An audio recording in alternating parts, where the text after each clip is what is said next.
नमस्कार दोस्तों, news time में आपका बहुत बहुत स्वागत है। दिल्ली के चुनाव आ गए, बस घोषित होने जा रहे हैं, इसी हफ्ते में हो जाएंगे। क्या केजरीवाल फिर से जीत सकते हैं?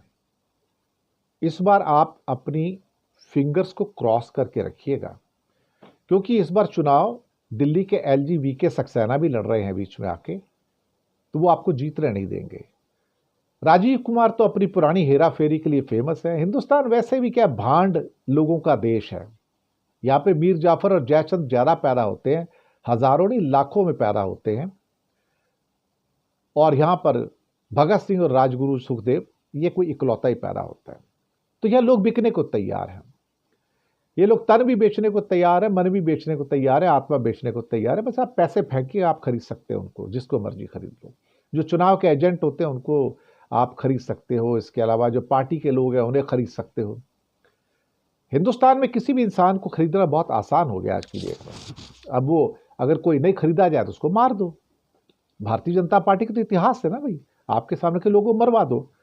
अपने देश में नहीं, बाहर जाके मरवाते भाई ये लोग। तो अमित शाह पे यही तो इल्जाम है कि निज्जर को और पन्नू को बाहर जाके मरवाने की कोशिश की। ये भी इल्जाम है कि पाकिस्तान और बाकी जगह बहुत सारे लोग जो मारे गए हैं वो अजीत डोवाल और सो कॉल्ड अमित शाह के हुक्म पर हुए हैं सारे के सारे। मैं थोड़ी कह रहा हूं, अंतर्राष्ट्रीय खबरें कहती हैं ना।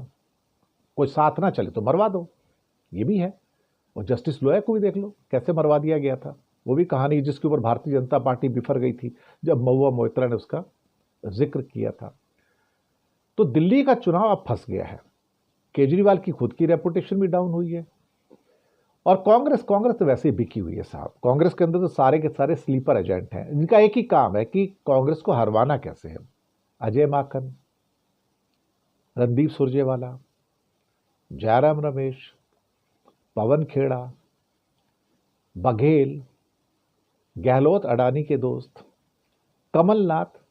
जीती बाजी कैसे हारना है कमलनाथ से सीखो भाई। प्लेटर के ऊपर उठा के विक्ट्री दे दी मध्य प्रदेश के अंदर, बघेल ने छत्तीसगढ़ में दे दी।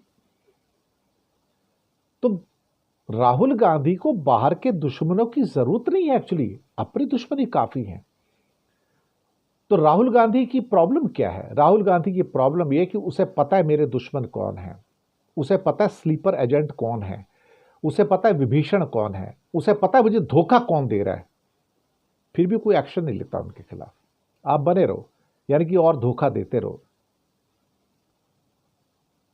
कभी कभी तो मुझे लगता है कि पूरे गांधी परिवार का भारतीय जनता पार्टी के साथ कोई गुप्त समझौता है कि भाई तुम जहां भी मेरे से डायरेक्ट लड़ोगे ना, मैं हार जाऊंगी और तुम्हें जिता दूंगी।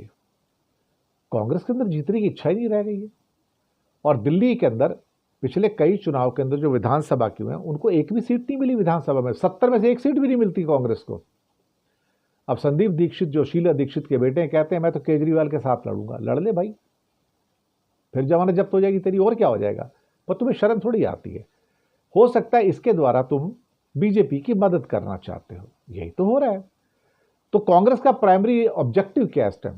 कांग्रेस के लोगों को खड़ा किया जा रहा है, उनको पैसे दिए जा रहे हैं। सुनने में आया बीजेपी पैसे दे रही है, आज सुनने में आया बीजेपी कांग्रेस के लोगों को पैसे दे रही है। भाई तू खड़े हो जाओ और हम तुम्हें वोट दिलवाएंगे। वोट दिलाने का मतलब है कि आपके वोट कम होंगे, बीजेपी के वोट बढ़ जाएंगे, बात खत्म हो गई। बीजेपी की विक्ट्री हो जाएगी। तो इसलिए आप राजीव कुमार के साथ, चुनाव आयुक्त के साथ, एलजी सक्सेना के साथ और बाकी लोगों के साथ मिलजुल के अगर आप भारतीय जनता पार्टी को एक चमत्कार करते हुए देखें दिल्ली विधानसभा में, तो हैरान मत होइएगा। भारत में ना मीर चावर और जयचंद बहुत हैं, और कांग्रेस के अंदर भी बहुत हैं। और बीजेपी को जो ट्रेडर्स पार्टी है उसको पता है कि लोग बिक जाते हैं, तो पैसा बहुत है, जिसको मर्जी खरीद लो। यही हिंदुस्तान है साहब।